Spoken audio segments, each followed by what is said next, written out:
인구 증가수 전국 1위 도시 김포에서는 그에 따른 교통 혼란 문제가 크게 대두되고 있는데요. 관련 문제에 대해 어떤 해법이 필요한지 오강현 김포시 의원과 이야기 나누겠습니다. 의원님 안녕하십니까?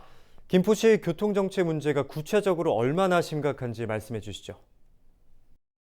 네, 김포에 살고 있는 사람이면 누구나 공감하는 일이 있습니다. 평일 아침 저녁 김포에서 서울 출퇴근길 교통 정체가 아주 심각한 점이나 주말엔 48번 국도 강화에서 김포 구간 정체가 심각한 점은 다들 아실 것입니다. 김포시의 다양한 개발로 2008년 23만 명, 현재는 49만 명으로 인구는 계속 증가하고 있습니다. 그래서 2035년에는 김포시 인구가 76만 명을 예상합니다. 인구 증가에 비례해서 차량도 대폭 증가하고 도로의 정체 현상 매우 심각한 상황이고 출근길, 퇴근길에 시간을 거리에 버리는 일이 일상화된 지 오래되었습니다. 김포 한강로를 착공한 2008년도 6월 당시 김포시 인구는 23만 명이었는데 올림픽대로로 연결되는 한강로가 개통되면 어느 정도 인구가 유입되더라도 서울로 출퇴근하는 문제는 해소될 것으로 생각했습니다.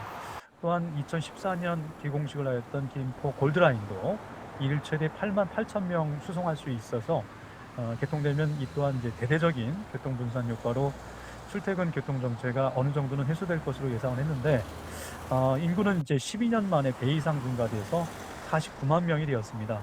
그 사이 유감스럽게 10년 전보다 교통 정체는 더욱 극심해졌고요.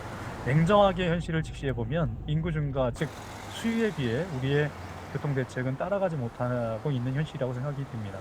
이런 상황에서 김포시 2035 계획에 의하면 앞으로 인구는 26만 명이 더 늘어나는데 그 사이에 확실하게 결정된 한강로라든가 골드라인과 같은 큰 교통 대책이 없어서 걱정입니다. 올림픽대로를 통해서 서울에 진입하는 한강로의 정체 길이가 점점 늘어나고 있는데 검단 신도시의 택지 개발로 인해서 김포로 유입되는 차량은 48번 국도의 교통량을 증가시키고 있고 사호동과 풍무동을 지나면서 인천 검단과 원당에서 합류되는 차량과 태장로의 차량이 만나서 48번 국도 천둥고개 진입 전부터 막히기 시작한 정체가 신곡 사거리에 와서 정점인 상황입니다.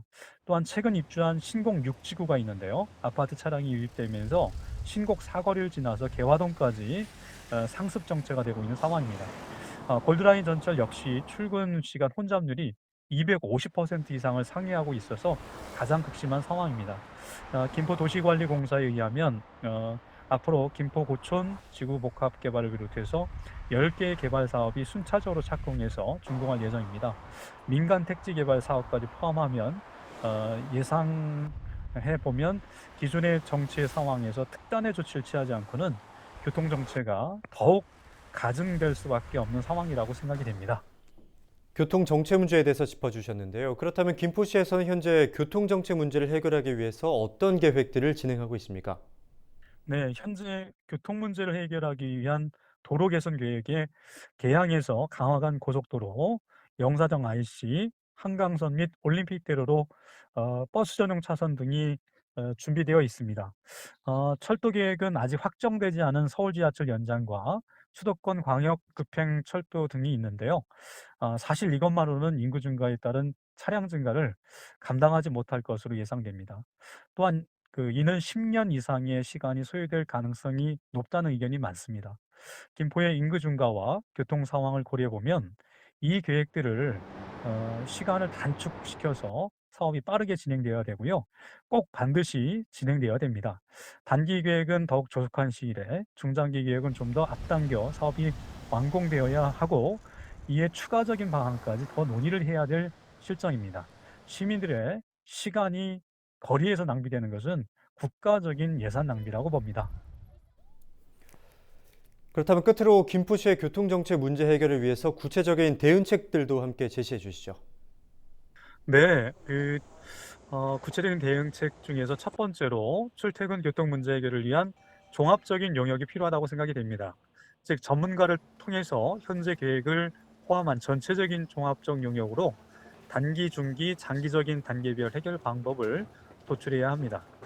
둘째로 한정된 도로를 극복하기 위한 획기적인 교통 대책으로 출퇴근 교통 정체 집중 구간에 대한 지하차도 건설을 적극 검토하여 교차로나 신호로 인한 교통정체의 원인을 없애야 합니다.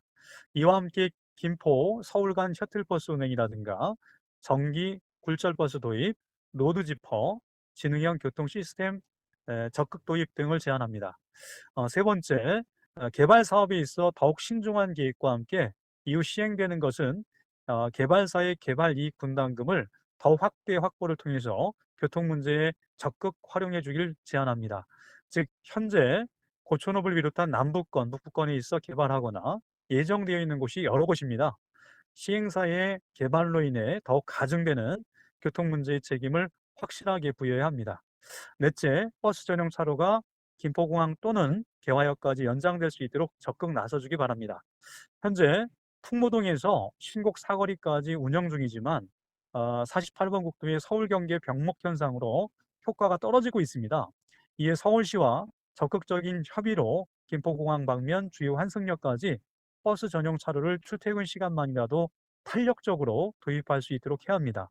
또한 최근 국토교통부에서 발표한 BTX가 도입될 수 있도록 시에서 적극적으로 나서야 합니다. 해당 계획은 현재 개화 나들목부터 당산역까지 10km 설치를 2단계 사업으로 계획하고 있습니다. 여기에 교통체증이 날로 증가하는 전후 IC부터 개화 나들목까지 추가 도입되어 연계 가능하도록 건의하여 줄 것을 요청드립니다. 네, 조속한 해법이 마련될 수 있도록 기대하겠습니다. 지금까지 오강현 김포시 의원과 함께 김포시 교통 혼란 문제와 관련해서 이야기 나눴습니다.